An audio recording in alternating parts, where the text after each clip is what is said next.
Ever wondered how to make rich, creamy corn pudding? Akamụ, aka pap? Let's show you how to get it smooth, thick, and lump-free using 289 grams of fresh fermented corn flour. Start by placing some lumps of the fermented corn into a sizable bowl. Remember, pap rises when hot water hits it, so using a bigger bowl is always better. Use a tablespoon to crush the lumps into smaller bits.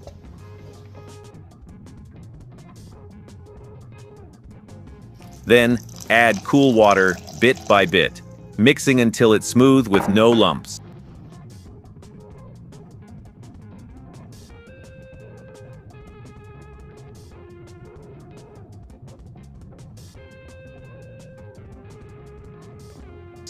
You're aiming for a thick, medium consistency.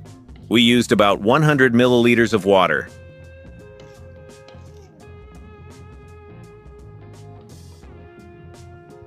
Now, boil water in a kettle, more than you think you'll need. It's better to have too much than not enough hot water. Here's the critical part.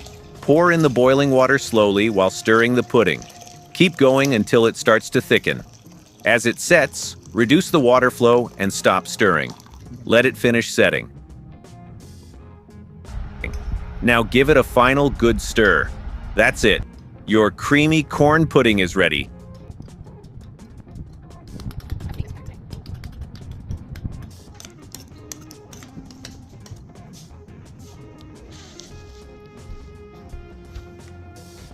You can enjoy it as is or sweeten with sugar, honey, or a splash of evaporated milk. Serve with akara, moin, beans, or bread. It's a Nigerian breakfast classic. Made from fermented corn flour, Akamụ is more than just food. It's tradition. It might seem tricky at first, but once you master it, it's as easy as pouring tea. Give it a try.